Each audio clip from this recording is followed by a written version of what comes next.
Courtesy. Thanks, gentlemen. Mr. DeLauro.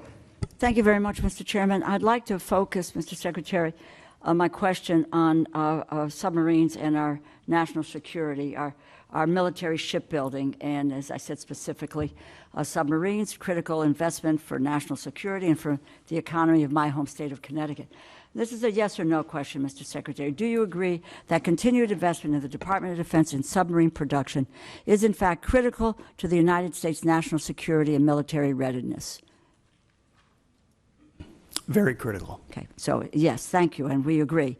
They'll continue to be a critical asset to deter adversaries, sustain the advantage we have in undersea domain, and the Defense Department should continue to support these programs. What is the status of the Department's investments in submarine programs? 14% increase in FY26 on the Columbia, and a substantial increase in the Virginia as well. So we're ensuring a submarine industrial base that has been left behind, that has been neglected, is fully invested. We to have make sure funded we're the speeding submarine up on base funding here. the submarines. More than half, and you can go back to last December, but I want to move on.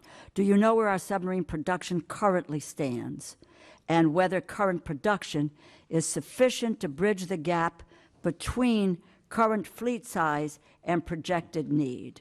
There is a gap, but we believe we are closing it, ma'am. Yes. And if you can get to us the information about how, in fact, that you can close that gap, because we do not have any information or data that can substantiate what you're saying.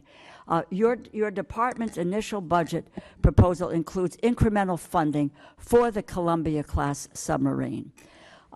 Is that going to raise alarm bells across the defense industrial base by signaling a lack of commitment to the program? No, we could not, ma'am. We could not be more committed to Columbia. The centrality in the triad, ensuring it delivers on time, it's central to the deterrent and the base of the United States. So do you know how much of a financial hole this will create for the defense industrial base? Will there be a financial hole for the defense industrial base in 2026? Certainly not based on our projections. There is not a hole. We're investing in Columbia robustly. Okay, without numbers, it's my understanding the department is planning to move $3.1 billion for the Columbia class from 2026 and spread it over 2027 and 2028.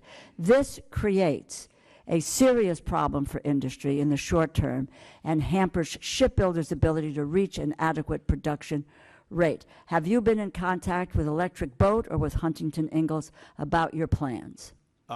Almost every day, our Deputy Secretary of Defense, alongside our Secretary of the Navy, are actively engaged with all of our shipbuilders and shipyards to make sure their needs not only are being met, but their shortfalls are being addressed so that we can close that gap in real time, which has existed. So that you can really lay out for us the information which we would like to get, this committee needs to take a look at, because I know you believe that submarines are important, as I do, but getting the specific information about where we stand, what the production rate is, what gaps there may be. We're willing to listen to all of that because, in fact, in contrast to what your earlier statement was, we have, in fact, supported mightily the submarine industrial base from this committee. That has not been neglected.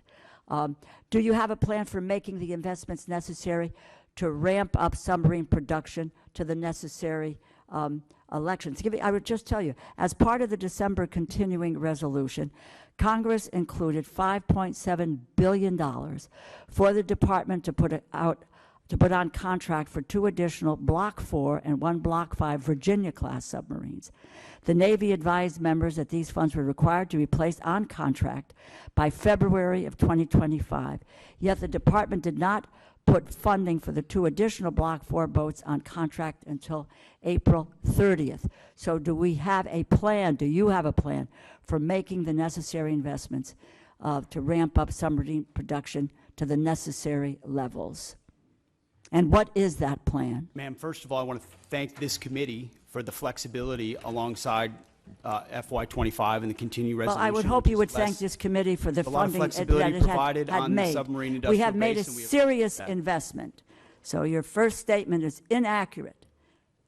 We have focused squarely on submarines, and we now want to know where that is going and what your plan is for the continued advancements to meet production levels and make sure that that is an area that's covered for our national security. Ma'am, I fully acknowledge the investment this committee has made in shipbuilding, and the challenge is our department under the previous administration squandered a lot of that by Please, not I don't. investing I want your plan.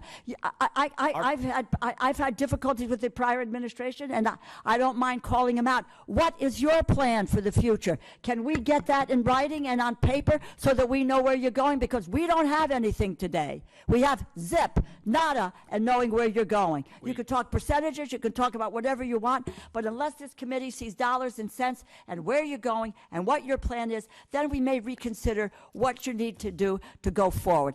Give us the details. Congresswoman, we have the details and we will Well, provide then them let's for you. have them before we, and my hope is that we could get to it before we go to a markup within a few hours here today.